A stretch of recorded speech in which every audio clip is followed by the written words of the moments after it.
Assalamualaikum warahmatullahi wabarakatuh. Perkenalkan, nama saya Nurian dari kelas 2C Akuntansi. Yang terhormat kepada dosen pengampu mata kuliah ini. Baiklah, saya di sini akan menjelaskan hubungan akhlak dengan tasawuf. Hubungan akhlak dengan tasawuf yakni saling berkaitan. Akhlak dalam pelaksanaannya mengatur hubungan horizontal sesama manusia, sedangkan tasawuf mengatur jalannya komunikasi vertikal antara manusia dengan Tuhannya. Akhlak menjadi dasar dalam pelaksanaan tasawuf, sehingga dalam praktiknya tasawuf mementingkan akhlak. Selanjutnya ada pengertian akhlak dan tasawuf. Pengertian akhlak. Akhlak secara bahasa artinya kebiasaan, watak, peradaban yang baik, dan agama. Kata akhlak sama dengan kata khuluq. Dalam Kamus Besar Bahasa Indonesia, akhlak artinya budi pekerti, watak, dan tabiat. Kata akhlak lebih luas artinya daripada moral atau etika. Sedangkan tasawuf berasal dari kata sof yang artinya baris, atau sufi yang artinya suci, atau sikap mental yang selalu memelihara kesucian diri, beribadah, hidup sederhana, rela berkorban untuk kebaikan, dan bersikap bijaksana. Selanjutnya ada ruang lingkup akhlak dan tasawuf.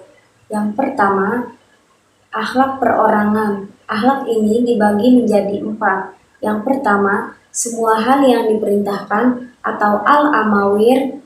Yang kedua, segala yang dilarang atau al-nawahi. Yang ketiga, hal-hal yang diperbolehkan atau al-mubahat. Yang keempat, akhlak dalam keadaan darurat atau al-mukhalafah. Selanjutnya ada akhlak berkeluarga. Akhlak ini terbagi menjadi 3. Yang pertama, kewajiban timbal balik orang tua dan anak atau wajibat nahwa usul wa al-furu. Yang kedua, kewajiban suami dan istri atau wajibat baina al-azwaj. Yang ketiga, kewajiban terhadap kerabat dekat atau wajibat nahwa al-aqarib. Selanjutnya, ada akhlak bermasyarakat. Akhlak ini meliputi 3 bagian. Yang pertama, akhlak yang dilarang atau al-mahzurat. Yang kedua, hal-hal yang diperintahkan atau al-awamir. Yang ketiga, kaidah-kaidah adab atau qawaid al-adab. Selanjutnya ada akhlak bernegara. Akhlak ini meliputi yang pertama, hubungan antara pemimpin dan rakyat atau al-alaqah baina al-rais wa al-sob. Yang kedua, hubungan luar negeri atau al-alaqah al-khariziyah. Dan yang terakhir ada akhlak beragama. Akhlak ini meliputi kewajiban terhadap Allah Subhanahu wa Ta'ala. Selanjutnya ada konsepsi akhlak dan tasawuf. Menurut Ibnu Maskawai, akhlak adalah diartikan sebagai keadaan jiwa seseorang yang mendorong untuk melakukan perbuatan-perbuatan tanpa melalui pertimbangan pikiran. Sedangkan menurut Imam Ghazali, akhlak adalah suatu sifat yang tertanam dalam jiwa dan timbul perbuatan-perbuatan dengan mudah dan tidak memerlukan pertimbangan pikiran. Sedangkan tasawuf, menurut Asy-Syaikh Muhammad Amin Al-Qurdi, tasawuf adalah suatu ilmu yang dengannya dapat diketahui hal ihwal kebaikan dan keburukan jiwa, cara membersihkan diri yang buruk dan mengisinya dengan yang terpuji, cara melakukan suluk, melangkah menuju keridhaan Allah dan meninggalkan larangannya.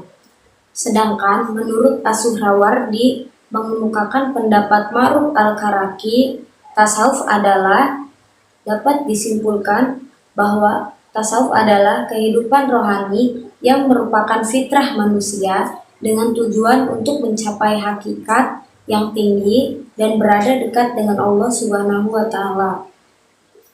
Selanjutnya ada sejarah perkembangan tasawuf. Yang pertama, pada masa tabi'in adalah istilah nusa, yaitu orang-orang yang menyediakan dirinya untuk beribadah kepada Allah Subhanahu wa Ta'ala.